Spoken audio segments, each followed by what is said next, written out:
Physics में हमारा जो नेक्स्ट आर्टिकल हम लोग स्टडी करेंगे वो होगा अपेरेंट डेप्थ का, आभासी गहराई। क्या होती है ये आभासी गहराई?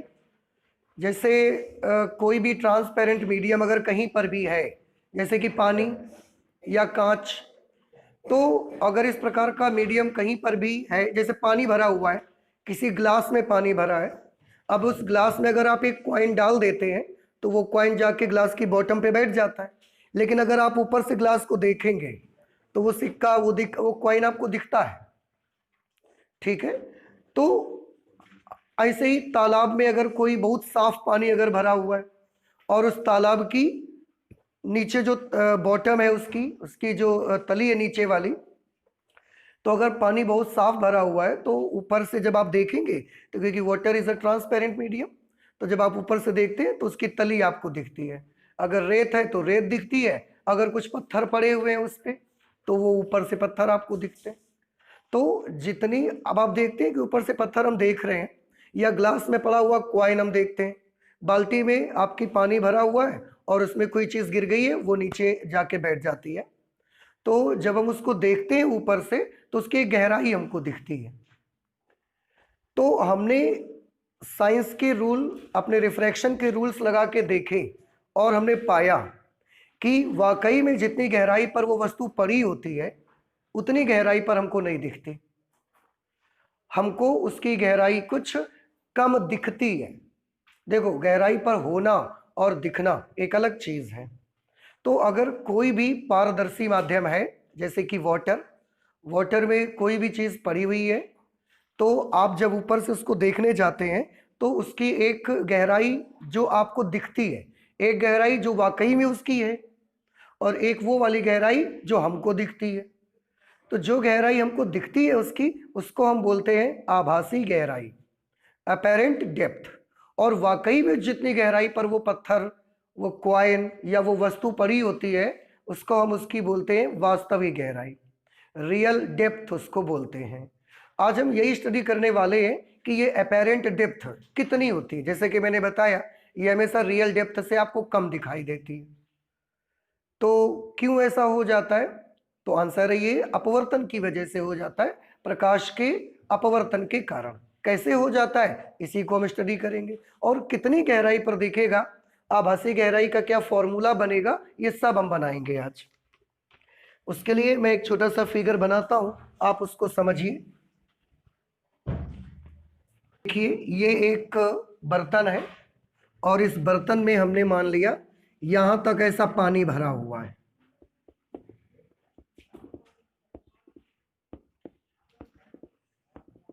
ये यहां तक एक ऐसे पानी भरा हुआ है। ये जो पानी की गहराई है, इसमें भरे हुए पानी की गहराई, इसको कुछ मान लेते हैं हम।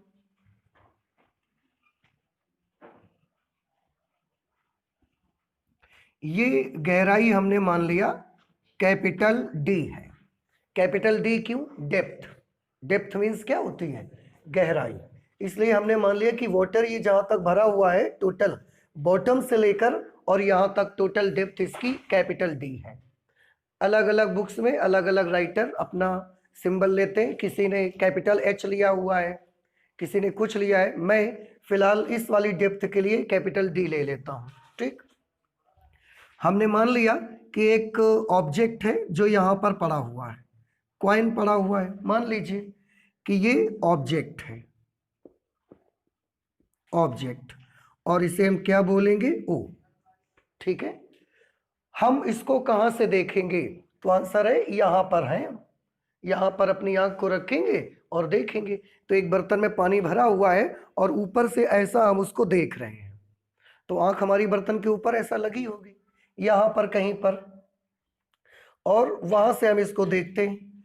तो ये जो आप देख रहे हैं ना, कैपिटल डी, यहां से और वस्तु तक की गहराई, ये वाकई में इतनी गहराई पर ये वस्तु पड़ी हुई है, इसलिए कैपिटल डी क्या चीज होगी? वास्तविक गहराई। वास्तव में इतनी गहराई पर पड़ी है ना वस्तु, तो हमने इसका क्या नाम रख दिया? वास्तविक गहराई। So let capital D is equal to real depth. Real depth यानी कि क्या बोलेंगे हम उसको? वास्तविक गहराई,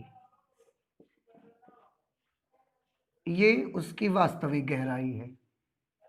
ठीक, अच्छा, इसके बाद अब इसकी इमेज हमको बनानी है और हम यहाँ बाहर से देख रहे हैं। यहाँ पर हम अपनी आईज को रखेंगे ऐसे, ये आई हमने रखी यहाँ पर, अपनी आंख थोड़ी बड़ी बना ली है। अब आप सोचेंगे इतनी बड़ी आंख, तो हम ये सोच लेते हैं कि हमने ग्लास में रखा है, ग्लास का तो ऊपर का ये छोटा होता है, तो ऐसे हमने रख लिया। इमेज बनाना है, आपको समझना है, आंख इतनी बड़ी से कोई मतलब नहीं है, हमको समझ आना चाहिए बस। यहाँ पर ये हमने आई बना ली अपनी। इसके बाद अब आंख को कैसे दिखेगा, तो आंख को ऐसे दिखेगा कि उस समय वस्तु से किरणें जाना चाहिए। तो ठीक है, किरणें भेजते हैं। एक इमेज बनाने के लिए कम से कम कितनी रेज की जरूरत आपको रहती है, बताएं। एक प्रतिबिंब अगर किसी वस्तु का बनाना है तो कम से कम कितनी किरणों की आवश्यकता आपको पड़ती है? कम से कम दो से कम नहीं। एक किरण के द्वारा आप उसका इमेज कहां बनेगा, you can't understand this, so you need at least 2 rays from the object. वस्तु से चलने वाली कम से कम 2 किरणें हमको चाहिए और उनसे हम इमेज बना सकते हैं। 2 से ज्यादा होंगी तो भी बनेगी, कम से कम मैं बोल रहा हूं 2 चाहिए हमको। तो हम ले लेते हैं एक रे, हम लेते हैं बिल्कुल सीधी, एकदम सीधी रे ले लेते हैं यहां से, जो कि वस्तु से जाएगी।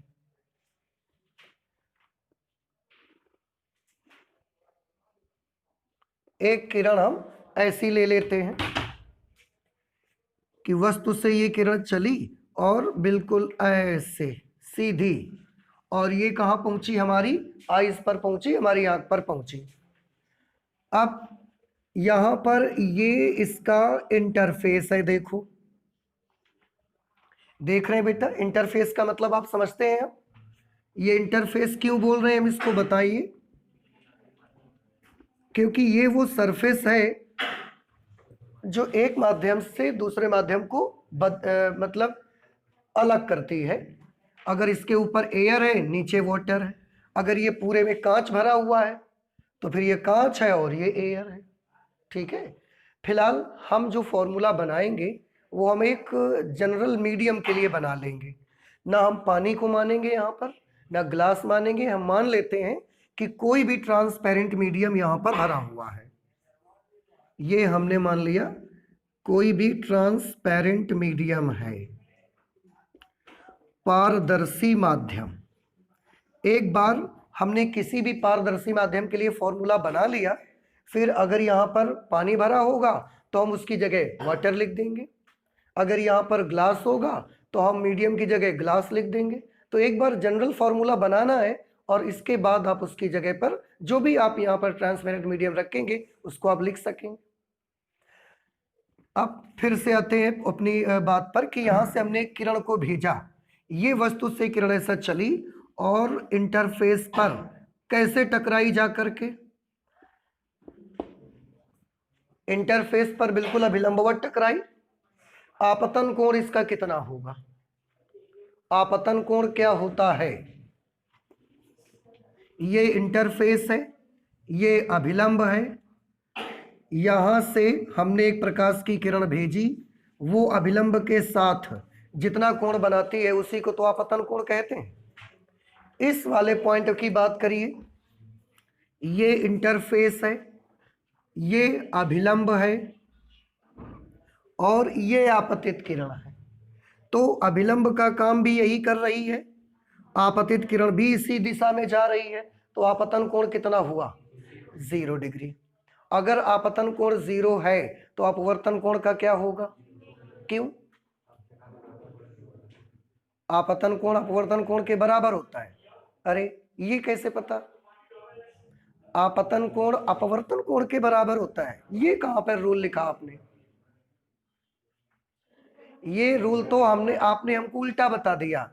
परावर्तन कोण सदैव आपतन कोण के बराबर होता है और ये तो अपवर्तन है, ऐसा तो हमने रूल में नहीं लिखा कहीं पर भी। तो आपतन कोण, यहाँ का आपतन कोण कितना है, 0 डिग्री, क्योंकि अभिलंब के साथ साथ किरण जा रही है। तो अपवर्तन कोण कितना होगा, कि 0 डिग्री होगा, क्यों होगा, देखो इधर सुनिए, बहुत इंपॉर्टेंट चीज है, इसको आप सभी नोट भी कर सकते हैं। मैं यहां पर इसको करके दिखा देता हूं आपको। आपतन कोण कितना है? 0 डिग्री। तो यदि आपतन कोण 0 डिग्री है तब स्नेल के नियम से, स्नेल के नियम में म्यू का फॉर्मूला क्या बताया गया है आपको? Sine I upon sine R. अब साइन आर इधर ले आइए, म्यू उधर भेज दीजिए, तो ये आपको मिलेगा sine R is equal to sine I upon mu. ठीक है, अब आई की जगह पर क्या लिखेंगे आप? 0 डिग्री। तो साइन 0 की वैल्यू 0 हो जाएगी, sine 0 degree upon mu. Sine 0 की वैल्यू 0 हो गई और 0 में म्यू से डिवाइड करेंगे आप, तो ये वैल्यू कितनी आएगी? 0। अब साइन में 0 किसकी वैल्यू होती है? साइन 0 की। तो 0 की जगह हमने साइन 0 लिख दिया और तुलना किया तो आर की वैल्यू कितनी आ गई? 0। प्रूफ हो गया कि यदि अपवर्तन की क्रिया में यदि आपतन कोण का मान 0 डिग्री होगा तो श्योरली अपवर्तन कोण का मान भी कितना होगा? 0 डिग्री। अपवर्तन कोण क्या होता है? अभिलंब के साथ अपवर्तित किरण जो कोण बनाती है उसी को तो अपवर्तन कोण कहते हैं। अब अगर आपतन कोण 0 है तो अपवर्तन कोण भी 0 होगा। अभी अभी हमने प्रूफ करके दिखाया आपको। आपतन कोण 0 कैसे होगा? तो आंसर है आपतन कोण तब 0 होगा जब प्रकाश किरण अभिलंब की दिशा में ही आपतित हो जाएगी। अभी ये अभिलंब है, ये आपतित किरण है और ये है अपवर्तित किरण।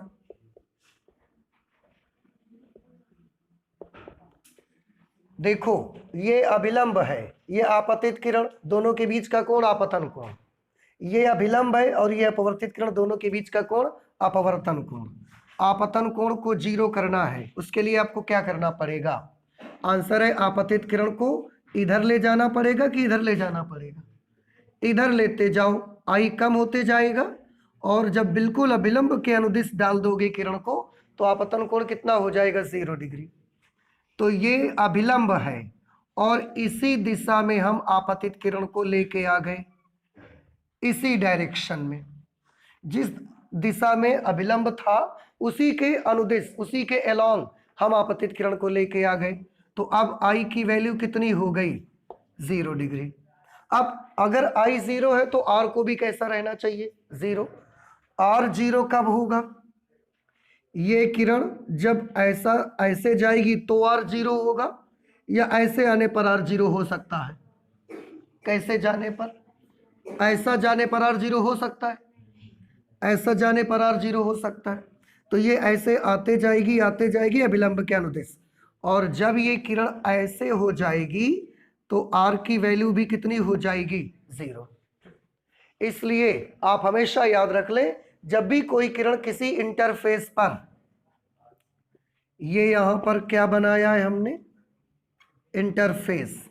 तो जब भी कोई किरण किसी भी इंटरफेस पर अभिलंबवत गिरती है, इंटरफेस के साथ 90 डिग्री का एंगल बनाते हुए आपतित होती है, तो वो दूसरे माध्यम में उसी दिशा में सीधी निकल जाती है, मुड़ती नहीं है। अगर मुड़ती नहीं है तो फिर अपवर्तन हुआ क्या कि नहीं हुआ? मुड़ी नहीं किरण, अपवर्तन हुआ कि नहीं हुआ? अपवर्तन हुआ। अपवर्तन कहते किसको है? एक माध्यम से दूसरे माध्यम में जाए, चाल के बदल जाने को अपवर्तन बोलते हैं। मुड़ने को रिफ्रैक्शन नहीं बोलते, क्योंकि किरण कभी मुड़ेगी कभी नहीं मुड़ेगी। जब उसको आप टेढ़ा डालोगे तो मुड़ेगी और अगर सीधा डालोगे तो नहीं मुड़ रही है, लेकिन अपवर्तन हो रहा है। तो आप किरण मुड़ेगी तो अपवर्तन होगा और नहीं मुड़ेगी तो अपवर्तन नहीं होगा, ऐसा मत सोचिए। एक माध्यम से दूसरे माध्यम में जाए और चाल बदल जाए, अपवर्तन हो गया। यहां देखो मुड़ नहीं रही है क्योंकि हम सीधा डाल रहे हैं उसको। तो आगे के लिए हमेशा के लिए रूल याद कर लो कि अगर कोई प्रकाश किरण किसी भी पृष्ठ पर किसी इंटरफेस पर अभिलंबवत अगर आपतित होती है तो वो प्रकाश किरण बिना मुड़े हुए, बिना विचलित हुए सीधी निकल जाएगी, और उस समय क्या बोलेंगे कि अपवर्तन हुआ या नहीं हुआ? अपवर्तन हो रहा है उस समय। ठीक है, आगे के हमेशा के लिए याद कर लो, और आप नोट करना चाहें तो इसको नोट करिएगा, ये बहुत इंपॉर्टेंट प्रूफ है। ठीक है, अच्छा, तो एक किरण हमने कैसी भेज दी इसको? सीधी। वो किरण जब इंटरफेस पर अभिलंबवत गिरी तो अभी हमने प्रूफ किया मुड़ती नहीं है, सीधी निकल जाती है, चली गई। अब एक किरण हमको और चाहिए इमेज बनाने के लिए, वो दूसरी किरण हम कहां से लाएंगे? ऑब्जेक्ट से ही लेंगे दूसरी किरण। दूसरी किरण को थोड़ा सा तिरछा ले लो किसी भी तरफ,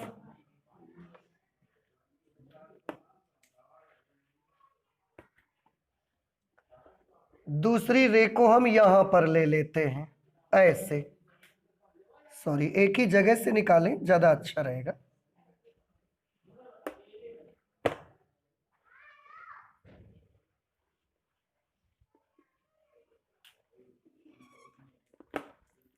इस तरह से ये एक दूसरी किरण हमने बना ली, देखो। ठीक है, अब ये किरण जब इंटरफेस पर पड़ेगी, जब ये इंटरफेस पर पड़ी तो सीधी चली गई, ये इंटरफेस पर पड़ेगी तो क्या ये भी सीधी चली जाएगी? देखो, ये वाली किरण जब अभिलंबवत आपतित हुई तो ये सीधी निकल गई, ये वाली किरण ऐसे सीधी जा रही तो क्या ये भी ऐसा सीधी निकल जाए? नहीं, क्योंकि ये इंटरफेस पर तिरछा गिर रही है और चाल बदलने के साथ साथ ये मुड़ भी जाएगी। तो अब देखना है किधर की तरफ मुड़ेगी, तो यहां पर हम एक अभिलंब बना लेते हैं जरा। ये हमने एक नॉर्मल बना लिया यहां पर अभिलंब। अगर अभिलंब बनाया तो ये प्रकाश की किरण, ध्यान से देखिए, इस पेयर के लिए, माध्यमों के इस जोड़े के लिए फिलहाल ऊपर वाला माध्यम विरल है और नीचे वाला माध्यम कैसा है? सघन। ऊपर का माध्यम विरल है, रेयरर, और नीचे वाला ये मीडियम कैसा है? डेंसर, सघन। ऑप्टिकली रेयरर प्रकाशिक रूप से विरल और ऑप्टिकली डेंसर प्रकाशिक रूप से सघन। तो प्रकाश की किरण सघन से विरल में जा रही है। अगर ये सघन से विरल में जा रही है तो इसका क्या होना चाहिए? अभिलंब की ओर झुक जाना चाहिए या अभिलंब से दूर हट जाना चाहिए? अभिलंब से दूर हट जाना चाहिए। Very good. तो इसका जाने का रास्ता तो ये है, ये अगर जाएगी तो यहां पर आंख में पड़ेगी जाके, लेकिन अभिलंब से दूर हटना है इसको, तो अभिलंब से हम इसको ऐसा दूर हटा देते हैं। इस दिशा में ये प्रकाश की किरण निकल जाएगी। देखो, अगर ये सीधी जाती तो कहां पर पड़ती? इस पॉइंट पर, लेकिन क्योंकि इंटरफेस पर जब ये मुड़ेगी तो अभिलंब से थोड़ा दूर हटेगी और इस दिशा में अब ये निकल जाएगी। ठीक है, यहां पर अब आपको पता लग गया आपतित किरण और अपवर्तित किरणें कहां पर हैं। ये कौन सी किरण है? आपतित किरण। और ये कौन सी किरण है? अपवर्तित किरण। अब हम इनके थोड़े से एंगल बना लेते हैं जरा। एंगल बनाइए। ये क्या बनाया है आपने? ये जो लाइन बनाई है, ये डॉटेड लाइन अभिलंब बनाया है। तो आपतित किरण और अभिलंब के बीच का कोण आपतन कोण होता है, और इसको हम कितना मान लेते हैं? I। ठीक, अच्छा, अभिलंब और अपवर्तित किरण, इनके बीच का कोण को क्या बोलते हैं? अपवर्तन कोण, और इसको हम R मान लेते हैं। अब ये दो किरणें हमारी आंखों पर पहुंचती हैं। हमको वस्तु का प्रतिबिंब कहां दिखेगा? जो ऑब्जेक्ट यहां पर पड़ा हुआ है। तो इमेज बनाने का हमारा क्या तरीका है, किसी को याद है? इमेज बनाने का हमारा तरीका बहुत सिंपल होता है। तरीका ये है कि सब कुछ होने के बाद लास्ट में जो दो किरणें आपकी आंखों पर पहुंचती हैं उनको केवल आपको बैक ट्रैक करना है। कुछ बात मेरी समझ आ रही है? अपवर्तन, परावर्तन, जो भी होना है बीच में वो सब हो जाने दीजिए, और लास्ट में जो दो किरणें आपकी आंखों पर पड़ेंगी उनको आपको केवल बैक ट्रैक करना है, बस। वो बैक ट्रैक करते हुए आते जाओ, जहां पर वो दोनों किरणें मिले वहीं पर वस्तु का प्रतिबिंब बनेगा। याद होगा, आपको पढ़ाया गया है। तो ठीक है, बैक ट्रैक करते हैं किरणों को। लास्ट में हमारी आंख पर कौन सी दो किरणें पहुंची हैं? एक ये वाली और एक ये वाली, दोनों को बैक ट्रैक हमने किया। बैक ट्रैक किया मतलब इनके साथ साथ पीछे पीछे चलिए, ये पीछे पीछे चले आए, देखो इसके साथ साथ पीछे पीछे चले गए हम नीचे तक, इसके भी साथ साथ पीछे चलिए, इसके साथ पीछे चले आए, बैक ट्रैक करते चले आए, बैक ट्रैक करते चले आए। तो ये रे आपको किधर ले जाएगी अगर आप इसको बैक ट्रैक करते हुए चले जाएंगे? तो आंसर है ये रे आपको ऐसा, देखो यहां लेके जाएगी, यहां आपको लेके जाएगी। बात कुछ समझ आती है? क्योंकि ये यहां तक तो ऐसे गई थी, इसके बाद तिरछा हो गई थी ना, तो जब आप इसके साथ इस रे को बैक ट्रैक करोगे तो ये यहां नहीं जाके मिलेगी, ये आपको यहां देखो दिखेगी जाके मिलती हुई इस जगह पर। अब आप फिर से ध्यान दीजिए, इसको भी बैक ट्रैक किया, इसको भी बैक ट्रैक किया, दोनों को बैक ट्रैक करते हुए चले आए चले आए, हमने देखा दोनों रेज एक दूसरे से यहां पर मिली। तो यहीं पर इस वस्तु का इमेज बन जाएगा। तो ये क्या होगा? वस्तु का इमेज होगा, और वो कहां पर बनेगा? पॉइंट आई पर बनेगा। तो अब आप खुद ध्यान से देखिए, वस्तु इस समय है कहां पर? ओ पर। लेकिन जब आप ऊपर से देखोगे तो क्या ये आपको ओ पर दिखेगी? आई पर दिखेगी, क्योंकि आई इस ऑब्जेक्ट का इमेज बना हुआ है। बात समझ में आई कुछ? तो वस्तु रखी कहां पर है? ओ पर, लेकिन आप जब यहां से देखोगे तो क्या वो आपको ओ पर दिख रही है? आंसर इज नो, वो हमको ऊपर नहीं दिख रही है। तो फिर आपको वो कहां दिख रही है? आंसर है वो हमको इस पॉइंट आई पर दिखती है।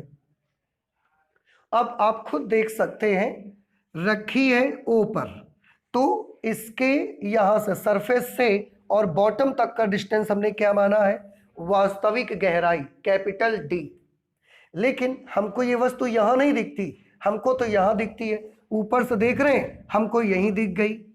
तो ये जितनी गहराई पर आपको दिखती है, इस गहराई का भी हमने एक नाम रखा स्मॉल डी, और इसको हम बोलेंगे आभासी गहराई। स्मॉल डी का हमने क्या नाम रखा? आभासी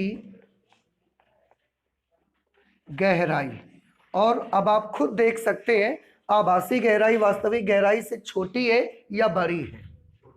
छोटी। आभासी गहराई इतनी है, तो वस्तु पड़ी, इतने नीचे पड़ी हुई है, लेकिन दिखने में बस हमको इतने नीचे ही दिखती है, कम गहराई पर वो हमको दिखती है। तो तालाब में अगर पत्थर वगैरह पड़े हैं तो वो आपको जितनी गहराई पर वो हैं उतनी गहराई पर आपको नहीं दिखते, थोड़ा ऊपर दिखते।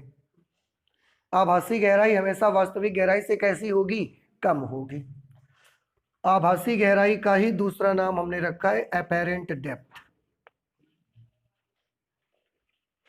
और इसी की वैल्यू अब हमको निकालनी है। ठीक है, अच्छा अब एंगल्स के बारे में थोड़ा सा डिस्कस करते हैं, जरा ध्यान से देखिएगा।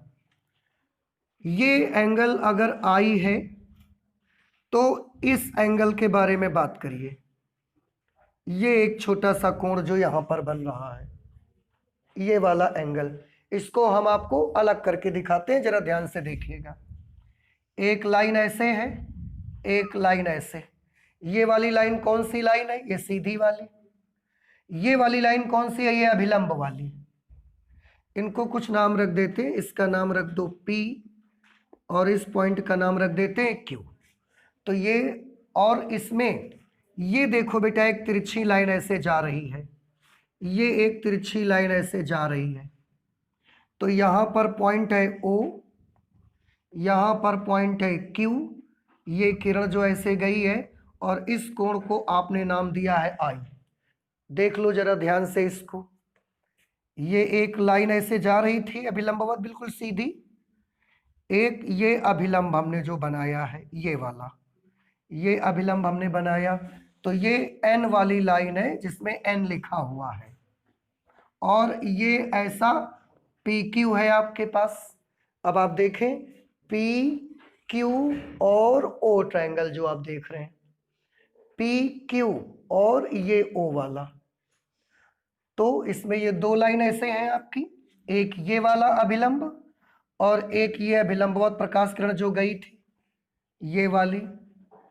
अभिलंब और आपतित किरण के बीच का कोण कितना है, आपतन कोण आई, तो ये पूछ रहे हैं कितना होगा, ये भी आई हो जाएगा। क्यों आई हो जाएगा, एकांतर कोण की वजह से। तो ये एक जो छोटा सा एंगल आपको यहां दिख रहा है, ये भी आई के बराबर ही आ जाएगा। ठीक, अच्छा, और थोड़ा गौर से देखिए, ये किरण को जब हमने पीछे बढ़ाया है तो ये किरण ने कहां पर आके काटा हुआ है इसको, ये देखिए यहां पर। अब हम इस एंगल की भी बात करना चाहते हैं कि ये कोण कितना होगा, इसके बारे में। आर के बराबर होगा, बिल्कुल सही। क्यों, ये भी सीधी लाइन है, ये एन वाली लाइन भी समांतर रेखा है और ये एक तिर्यक रेखा इसको काटती आ रही है। तो अगर ये एंगल आर होगा तो ये एंगल भी तो आर के बराबर आ जाएगा। ये किस वजह से, ये भी एकांतर कोण, हाँ ये भी एकांतर कोण की वजह से, अगर ये आर है तो ये भी आर के बराबर आएगा। ये आप इसको नोट करना है आपको, आप नोट कर लीजिए इसको, फिर हम इस फिगर को और क्लियर करते हैं, आपको बना के दिखाते हैं। देखिए यहाँ पर कैसा फिगर है, इसको मैं थोड़ा अलग से बनाता हूँ। ये यहाँ पर एक इंटरफेस बना हुआ है, यहाँ पर ऑब्जेक्ट रखा नीचे, ये ऑब्जेक्ट ओ रखा है, यहां से एक प्रकाश किरण सीधी आई जो कि सीधी निकल गई, और दूसरी प्रकाश की किरण को हम थोड़ा तिरछा डालते हैं और थोड़ा ऐसे डालते हैं दूर से, ताकि आपको अच्छे से समझ में आ जाए। और यहां पर हमने एक अभिलंब बनाया, देखो ये अभिलंब एन, ये भी एन, ठीक है। यहां से ये प्रकाश किरण ऐसे गई और जब ये ऐसे जा रही थी तो इसके जाने का रास्ता तो ये था, अगर ये सीधी जाती तो ऐसे निकल जाती, लेकिन इसने क्या किया, ये तो ऐसे मुड़ गई, अभिलंब से और दूर हट गई। तो अब जब हमने इसको पीछे बढ़ाया तो ये प्रकाश किरण आपको यहां से आती हुई प्रतीत होती है, देखो देख रहे हैं, और यहीं पर उस वस्तु का इमेज बना, ठीक है। तो देखिए गौर से, ये ऑब्जेक्ट यहां पर है, ये ऑब्जेक्ट यहां पर है, ऑब्जेक्ट से एक प्रकाश किरण सीधी चली गई, सीधी चली गई, कहां है वो, ये सीधी चली गई, देखो। दूसरी प्रकाश की किरण हमने थोड़ा सा तिरछा लिया, यहां पर हमने बिंदु P माना है, यहां पर हमने बिंदु Q माना है। अभिलंब और आपतित किरण के बीच का कोण कितना, I। तो ये अभिलंब एन वाली लाइन जो डॉटेड बनी हुई है यहां पर, ये डॉटेड लाइन और इनके बीच का कोण कितना, I। आपतित किरण के बीच का कोण I आपतन कोण है। इसके बाद अभिलंब और अपवर्तित किरण के बीच का कोण R, ठीक है। अब थोड़ा गौर से देखिएगा, मैं इसी में आपको बताना चाहता हूं कि अगर ये वाला एंगल I है तो ये वाला एंगल कितना होगा, ये भी I होगा, क्योंकि ये दो समांतर रेखाएं और ये एक तिर्यक रेखा उसको काट रही है। अगर ये दो समांतर रेखाएं या ये तिर्यक रेखा काट रही है तो ये वाला एंगल इस एंगल के बराबर होगा I। किस वजह से, एकांतर कोण की वजह से। दूसरा ध्यान से देखिए, ये R एंगल है, किसके किसके बीच का एंगल R है, ये इस वाली लाइन, ये जो बनी हुई है, और इस वाली लाइन के बीच का एंगल, और यही लाइन तो ये पीछे बढ़ा के हम ऐसे लाए थे इसको। अब फिर से देखो, ये एक लाइन सीधी रेखा है, ये एक लाइन सीधी रेखा है और दोनों समांतर हैं आपस में, और ये एक तिर्यक रेखा काटते हुए आ रही है। ये देखिए, अगर ये तिर्यक रेखा काटते हुए आ रही तो ये एंगल इस एंगल के इक्वल होगा, होगा किस वजह से बराबर हुआ? एकांतर कोण कि संगत कोण की वजह से? संगत कोण की वजह से बराबर हुआ। ये एकांतर कोण कहां से हुआ? ऐसे दो लाइंस हैं और ऐसे एक तिरछी रेखा जा रही है, तो ये वाला एंगल इस एंगल के बराबर है। ये किस वजह से बराबर होंगे? संगत कोण की वजह से बराबर हो जाएंगे। तो ये I इस I के बराबर था और ये वाला R इस R के बराबर आएगा। क्या वो वाला फिगर अब आपको यहां समझ आया?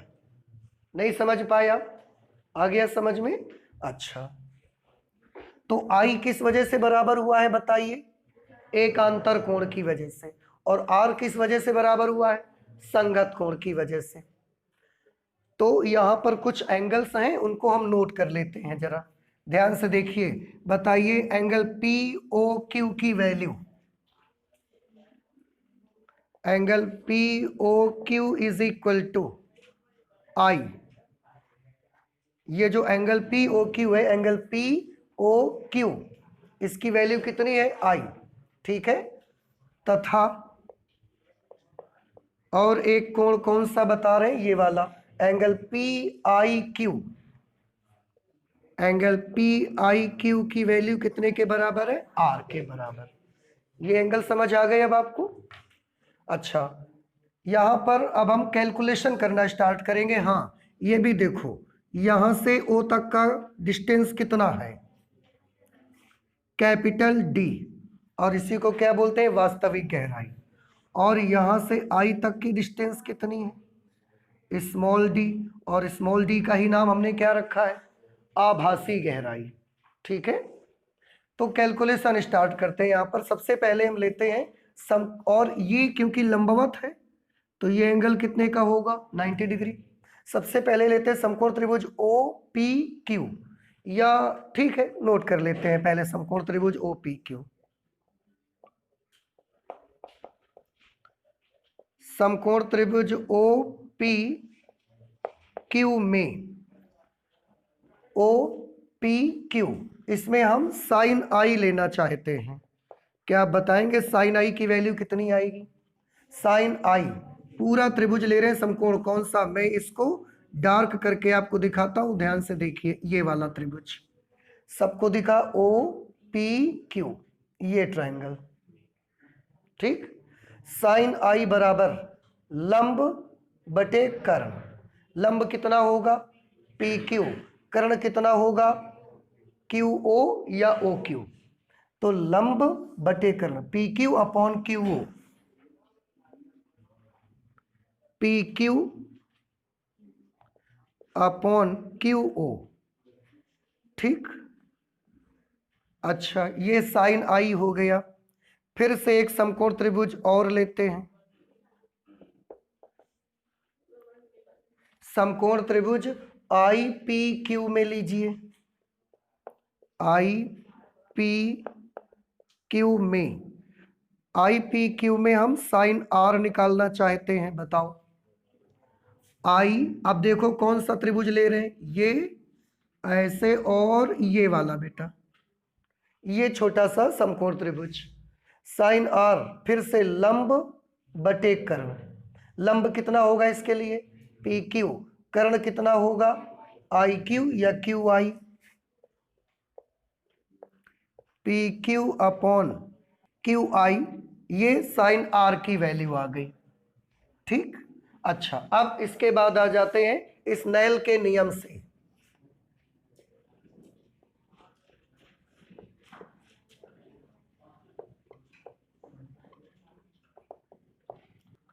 स्नेल के नियम में आप सभी लोग जानते हैं क्या होता है? Sine I upon sine R is equal to constant. और वो कांस्टेंट किसके बराबर होता है? आंसर है पहले माध्यम के सापेक्ष दूसरे माध्यम के अपवर्तनांक के बराबर होता है। तो पहले ये मुझे बताइए, पहले म्यू ही लिखना चाहते हैं। यहां पर प्रकाश किरण किस माध्यम से, अगर ये वाले माध्यम को आप मीडियम M ही लिख देना, और ऊपर वाला माध्यम कौन सा होगा? एयर, ठीक है। तो अब आप मुझे बताएं प्रकाश किरण कहां से आ रही है? मीडियम से आ रही है, और कहां जा रही है? एयर में जा रही है। मोड़ने का काम कौन कर रहा है? एयर। तो अपवर्तनांक भी किसका? एयर का लेना चाहिए। तो अपवर्तनांक एयर का विथ रिस्पेक्ट टू मीडियम। अब ये मीडियम मैंने क्यों बोला? क्योंकि आप इस मीडियम की जगह अगर वाटर का भी लेना तो W लिख देना, अगर ग्लास लेना तो G लिख देना। हम एक जनरल फॉर्मूला आपको बना के दिखाई देते हैं। फॉर्मूला क्या होगा? माध्यम के सापेक्ष वायु का अपवर्तनांक। फॉर्मूला लगता है sine I upon sine R। ये तो याद होगा सबको। अच्छा, वैल्यू लिखिए जरा। साइन I की वैल्यू अभी अभी हमने निकाली है, PQ upon QO। PQ upon QO upon sine R की वैल्यू क्या है? देखो, PQ upon QI। PQ upon QI। अब बेटा गौर से देखें, ये PQ से PQ कैंसिल हो जाएगा, ये नंबर पलट जाएगा। Mu of air with respect to medium is equal to QI upon QO। ठीक है। अच्छा, ये क्या है? माध्यम के सापेक्ष वायु का अपवर्तनांक। क्या आप बता सकते हैं, अगर हम वायु के सापेक्ष माध्यम का अपवर्तनांक पूछें तो आप क्या करेंगे? वायु के सापेक्ष, देखो, माध्यम के सापेक्ष वायु का अपवर्तनांक आपके पास ये आया, तो वायु के सापेक्ष माध्यम का अपवर्तनांक कैसे निकालेंगे? इसको उल्टा कर देंगे। कैसे? उत्क्रमणीयता के सिद्धांत से। तो ये हो जाएगा QO अपॉन QI। ठीक। अच्छा, अब एक चीज और यहां पर करना चाहते हैं हम। देखो, ये जो पॉइंट Q है, बिंदु O से ये जो ऑब्जेक्ट हमारा है, इससे हम कितनी किरणें निकाल सकते हैं? आंसर है, एक ऑब्जेक्ट से असंख्य किरणें हम निकाल सकते हैं। अभी हमने ये Q पॉइंट यहां से इतनी दूर लिया है, अगर हम ये Q पॉइंट और नजदीक ले लेते, Q पॉइंट अगर हम और नजदीक ले लेते, तो अगर Q बिंदु P के अत्यंत समीप होता तो Q की जगह फिर हम क्या ले सकते थे? P ही ले सकते थे। भाई वो तो आपको फिगर दिख जाए, देखो उसमें नजदीक लिया है, इसमें तो Q को और दूर कर दिया हमने, ताकि आपको फिगर दिखे और आप उसके एंगल्स को समझ पाएं। अदरवाइज दो किरणें चाहिए, हम एक किरण P से गुजार देंगे और एक किरण उसके जस्ट बगल से निकाल देंगे। समझ आ रहे? तो अगर Q बिंदु P के अत्यंत समीप होगा तो फिर हम Q के स्थान पर क्या ले सकेंगे? P ले सकते हैं। तो यहां पर लिखेंगे, यदि बिंदु Q बिंदु P के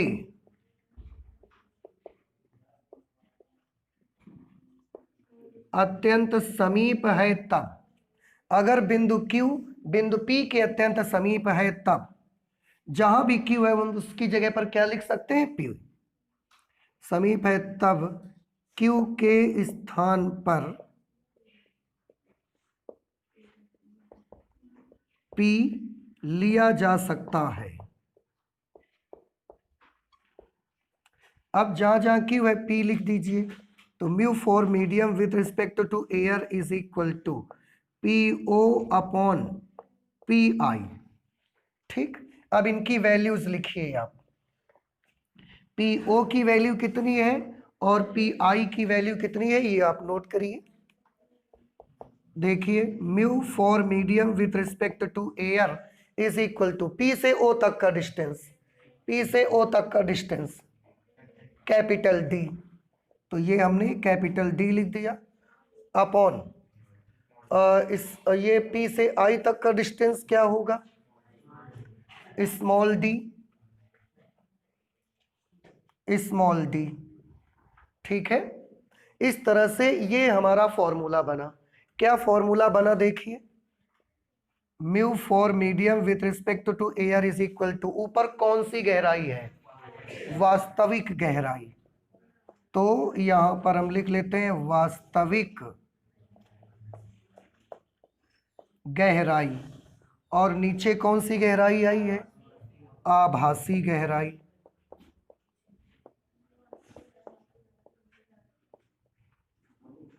आभासी गहराई। ये समझ आया? तो इस तरीके से ये जो फॉर्मूला हमारा म्यू का बना वो बना वास्तविक गहराई बटे आभासी गहराई। और अगर आप यहां से आभासी गहराई का फॉर्मूला बनाना चाहते हैं तो आभासी गहराई बराबर वास्तविक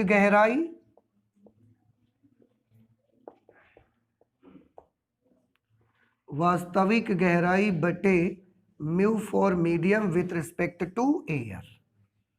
ये आभासी गहराई का सूत्र बनेगा। और फिगर में आपने क्या देखा कि आभासी गहराई हमेशा वास्तविक गहराई से कम होगी और वास्तविक गहराई हमेशा आभासी गहराई से अधिक होगी। नोट करिए, ये फॉर्मूला हमने देखा आभासी गहराई का, वास्तविक गहराई upon mu for medium with respect to air. और फिगर से हमको क्या दिखाई दिया कि आभासी गहराई जो आपको गहराई दिखती है वो हमेशा वास्तविक गहराई से कम होगी। तो हम यहां पर नोट बना सकते हैं इसका, आभासी गहराई सदैव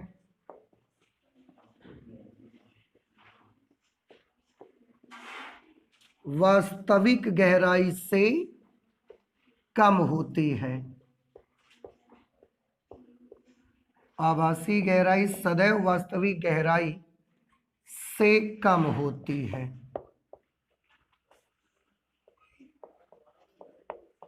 मतलब जो आपको गहराई दिखती है वो वास्तविक गहराई नहीं दिखती, उससे कम गहराई आपको दिखती है। या दूसरे शब्दों में हम इसको बोल सकते हैं कि जो वास्तविक गहराई होती है, वास्तविक गहराई आभासी गहराई से अधिक होती है।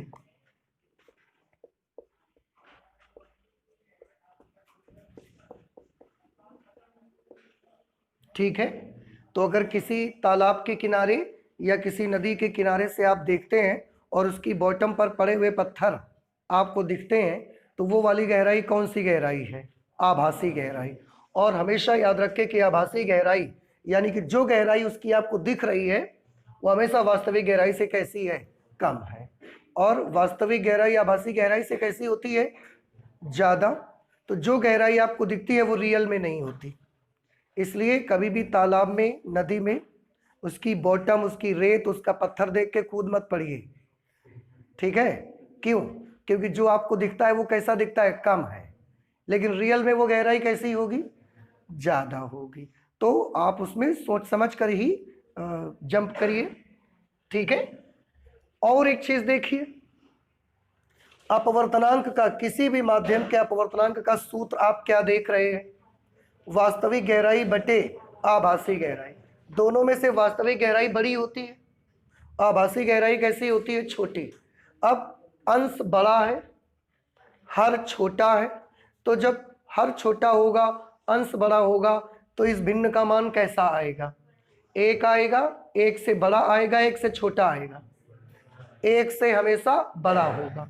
तो हमको एक बात और पता चलती है कि किसी भी माध्यम का जो अपवर्तनांक होगा with respect to air, air के सापेक्ष, वो हमेशा एक से कैसा होता है? अधिक होता है। ठीक है? तो यहां पर हम इसके लिए भी एक नोट बना सकते हैं कि किसी माध्यम का अपवर्तनांक, किसी माध्यम का अपवर्तनांक सदैव एक से अधिक होता है।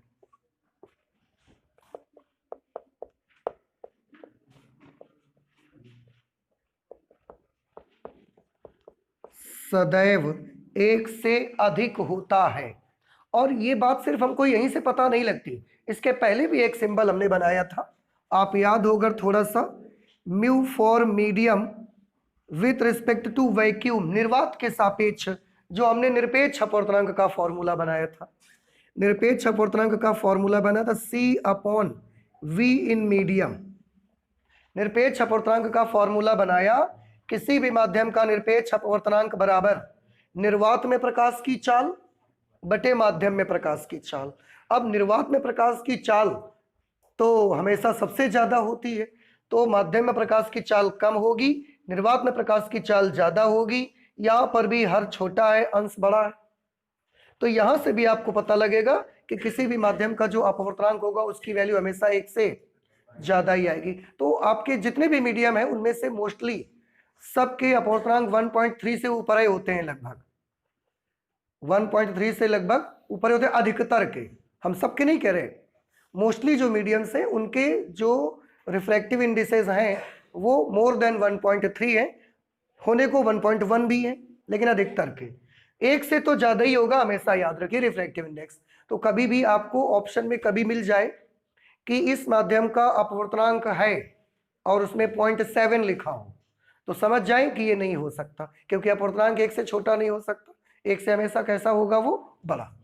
तो ये हमने जो आज आर्टिकल किया एपेरेंट डेप्थ का, आभासी गहराई, तो ये आभासी गहराई के लिए हमारा फॉर्मूला बनेगा। ठीक है, इस तरह से आप इसको फाइंड आउट कर सकते हैं। तो आज हम अपनी फिजिक्स में इतना रखेंगे, आगे और कैलकुलेशंस करेंगे। नेक्स्ट जो हमारा आर्टिकल होगा उसमें हम पढ़ेंगे पूर्ण आंतरिक परावर्तन, total internal reflection. This is a very most important and interesting article. इसको हम पढ़ते हैं नेक्स्ट क्लास में। ठीक है, थैंक यू।